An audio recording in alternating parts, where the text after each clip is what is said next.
Are you just gonna stay here this Halloween and play video games? Trust me, I'm spinning it well. What the hell is it anyway? Castlevania, Lords of Shadow 2. What? They're still making these games? Of course. I remember some Castlevania. Good old Simon's Quest on the NES. Yeah. Come on, those were the days! What do you know about Castlevania with your new, bloody, smashing thing? Are you questioning my Castlevania knowledge, bro?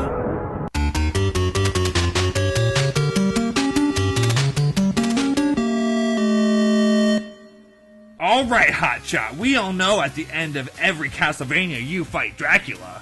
Well, except for Lament of Innocence. Hold on, I haven't even started yet. Which one of these games had the worst Dracula boss fight? Hands down, Castlevania 2 Simon's Quest. Easiest boss fight ever. And to be honest, I'm not even sure if that's Dracula. It kinda looks like death. But Simon's Quest is my favorite! Worst Dracula fight ever, man. Okay, well, which is the worst Castlevania game? And if you say... Simon's Quest? You bastard. No, a lot of people would say it's Simon's Quest, but I'd say the Sega Genesis version Bloodlines sucked pretty bad. It had a real Sega cheese that you couldn't get over. Alright, I'll take that answer. So, what about the bad guys? Who were the cool ones? Well, your small mind can't comprehend what Castlevania is really all about. So, let me explain to you who the coolest are, Pete. If we're talking Castlevania, we are talking about the Belmonts, Simon, Trevor, Richter, and a whole bunch of others. The coolest and most badass Belmont is a hard choice, but I'm going with Richter. Like Simon Belmont, Richter has defeated Dracula a few times.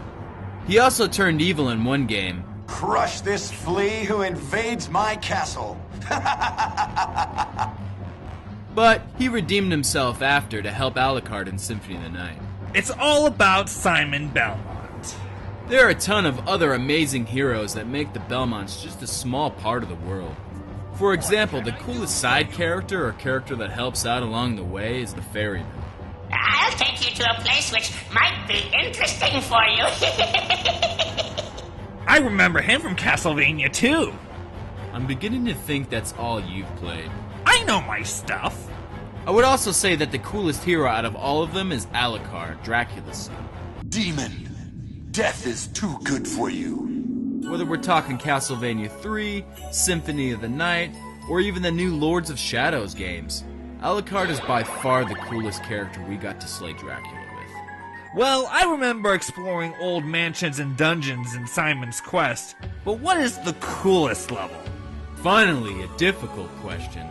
Castlevania has a lot of memorable levels, and it's a hard choice, but I like the ghost ship from Castlevania 3, or the awesome dark and dingy gold room from Super Castlevania 4. I haven't seen many levels like that in the following Castlevania games, and they come across as original and very fitting to the world we're in. Out of all Dracula's henchmen throughout the years, I would say his best soldiers are the little guys. The annoying flea men and the Medusa heads have screwed me over countless times. And his hardest working bad guy of all time has to be Bloodbones. Those guys can't die. There are many amazing boss fights in all the Castlevania games except for Castlevania 2. The best two, I would say, come from two different generations. One that I can never forget would be Slogra from Super Castlevania 4. The music's intense, the setting is badass, and Slogra was actually a real pain in the ass. The other has to be one of the most epic boss battles of my life, and that is the Forgotten one in Lords of Shadow. Well, it does seem like these games are pretty damn good. Which one do I play? I knew you would turn around. There are three things that make a great Castlevania game to me.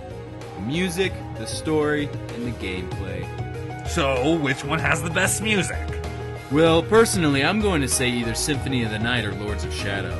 Both are different in the way music is presented, but both are amazing in their own way. So... Let me answer that. The best story has to go to Castlevania Lords of Shadow. The older games all have a good story, but none that cover as much as Lords of Shadow. We get to see how Dracula becomes Dracula. And the games don't just follow Belmonts and Dracula. We get to see the true underworld's involvement and learn how Satan fits in the whole picture. And before you even ask, The game with the best gameplay is Castlevania Symphony of the Night. Still addicting, still amazing in all ways. It's a game you won't forget in your lifetime. Truly one of the best games ever made, and it set the standard for quite some time on how to make a good Castlevania game, man. So it seems like I missed out on a lot of Castlevania game. You did.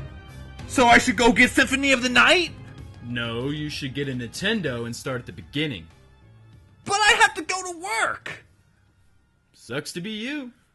Ah.